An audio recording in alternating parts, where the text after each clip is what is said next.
आखिर मैं आपको कुछ वीडियो दिखाना चाहती हूं जहां पर इंडियन आर्मी के वेपन्स एलओसी पर पाक के एसेट्स को ध्वस्त करते नजर आ रहे हैं।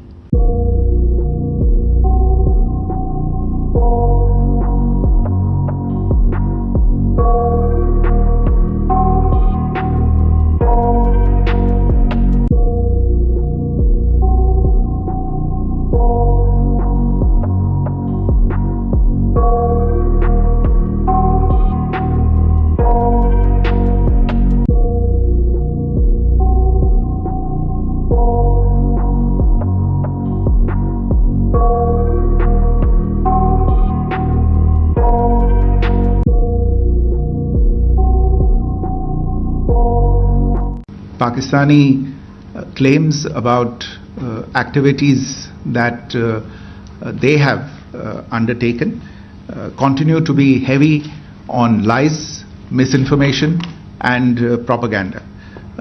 And on top of that, this is peddled by Pakistani state agencies.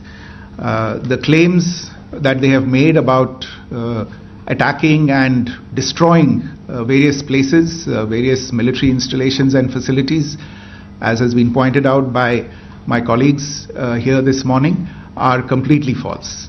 The claim about the Air Force station in Sirsa being destroyed, completely false, as you've seen. The claim about the Air Force station in Suratgarh being destroyed, completely false again, as you have seen. There's a claim that has been made that the S-400 base at Adampur was destroyed, completely false once again. Claims have been made about large sections of Indian critical infrastructure, power systems, cyber systems, etc. being attacked and destroyed, completely false.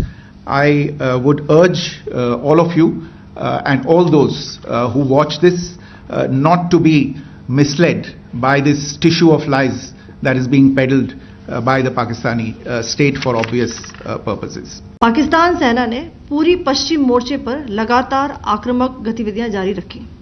उसमें UCAV drones, long range weapons, loitering munitions और लड़ाकू विमानों का उपयोग कर भारतीय सैन्य ढांचे को निशाना बनाया। नियंत्रण रेखा पर भी ड्रोन घुसपैठ और भारी कैलिबर हथियारों से गोलाबारी की। अंतर्राष्ट्रीय सीमा और एलओसी पर श्रीनगर से नलिया तक 26 से अधिक स्थानों पर हवाई घुसपैठ के प्रयास किए गए। भारतीय सशस्त्र बलों ने अधिकांश खतरों को सफलतापूर्वक निष्क्रिय किया।